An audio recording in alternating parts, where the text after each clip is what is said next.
What's up, everybody, and welcome back to part 7 of my Jerome Buting Illusion of Justice Inside Making a Murderer and America's Broken System book review. This book is incredible. Pick it up.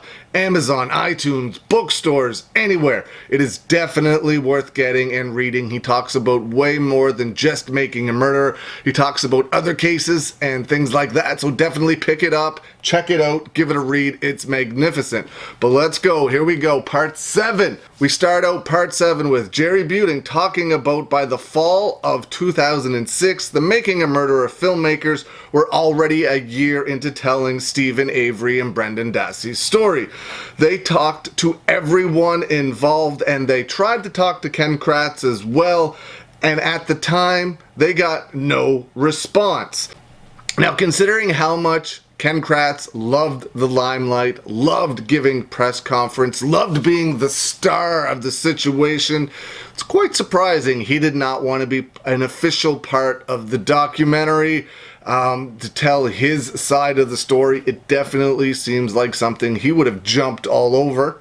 Perhaps he knew the filmmakers weren't on his side, weren't going to drive his false narrative of the things that happened, and would have called him on absolutely everything that he did.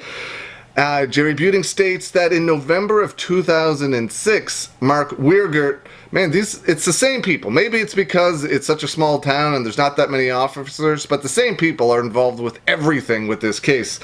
November 2006, Mark Weirgert served the filmmakers with a subpoena and stated that the prosecution wanted all of the footage. There was something like 255 hours of footage, and they would have had to have copied every single hour of that, and there was just simply no time. They asked the judge to squash the subpoena, stating that it would kill the project. Jerry Buting states that with the state's forensic evidence coming up as blank, this seemed like a desperate act by the state. Thankfully, Judge Willis threw out the subpoena and the filmmakers didn't have to do any of that.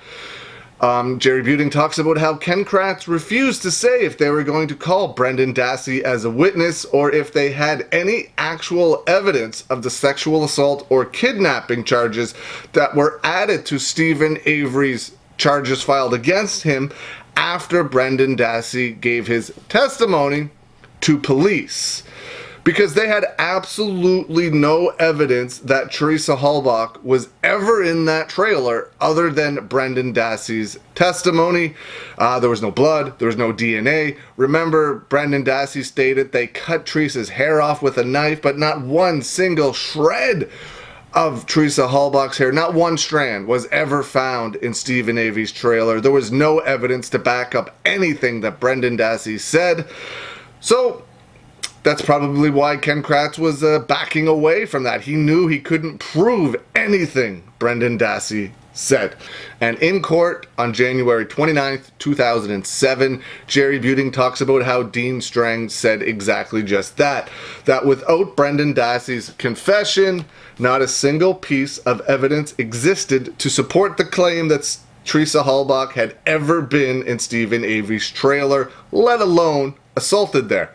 Jerry Buting talks about how Teresa Halbach's ex, Ryan, led the search party that formed the days after Teresa Halbach was reported missing, and that Teresa Halbach actually lived with Ryan's best friend, Scott. So Teresa lived with her ex-boyfriend's best friend.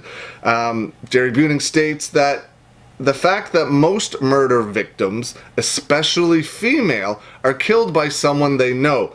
But this never crossed the state's mind because they only wanted one man, Steven Avery. Jerry Buting talks about how Ryan, her ex-boyfriend, was never asked for an alibi as to where he was on October 31st. The police wanted Steven Avery so much, they did not even care to ask where her ex-boyfriend was at the time that she was killed. Didn't even ask. Didn't even ask for an alibi. Where were you? Didn't matter. Don't care. We want Steven Avery. It doesn't matter where anyone else was or what anybody else was doing. We want Steven Avery. We're going to get Steven Avery. Jerry Buting talks about Pamela. Teresa Halbach's second cousin, the woman that found the RAV4, and she stated she found the car within 20 minutes on a property that size because God led her the way.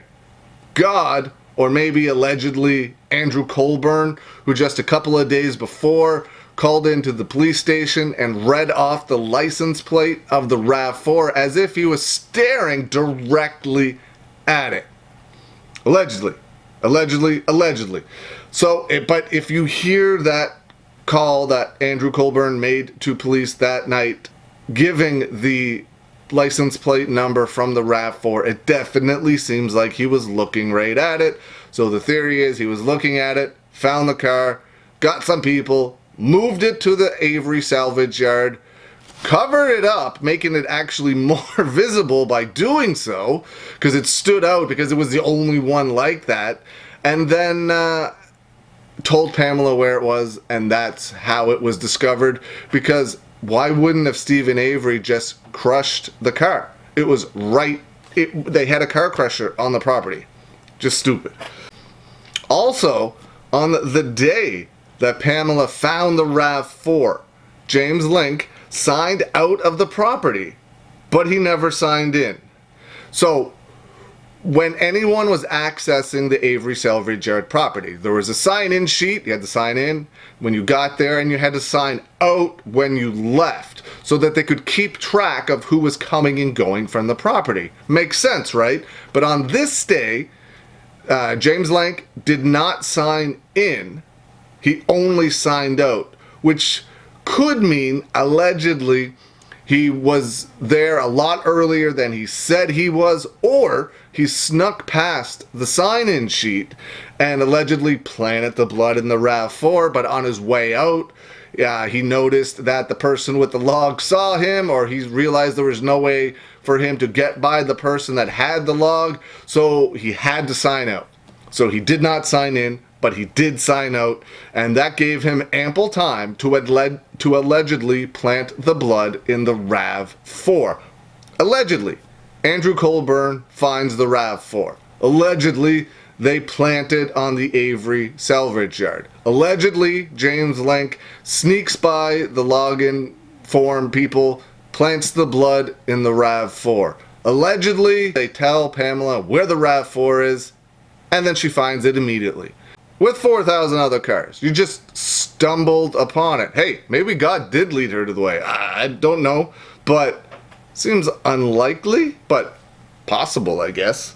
The deputy from Calumet County that was on the scene when the RAV4 key was found in Steven Avery's bedroom states that it was possible that they could have theoretically planted the key because he wasn't always paying attention to them. He was doing other things. So even the Calumet County officer, the deputy that was on scene the day the RAV4 key was found in Steven Avery's bedroom states it is possible that they planted the key, because he was not paying attention to them the entire time. Now remember, they weren't supposed to be looking anyway. They were only supposed to be giving assistance when needed with equipment. This is made painfully clear in the documentary. In any article you ever read about this, no one from Manitowoc County was supposed to be searching. But yet, James Link and Andrew Colburn are all over the place when it comes to this case, and they were both Manitowoc County employees. Allegedly very suspicious, no? Me a little bit. Man. So that's where we're going to leave part 7 of the book review. Man, pick it up. It's so good. It gives so many other theories. He talks about other cases. It's definitely worth the read. It's fantastic. I love it. Pick it up.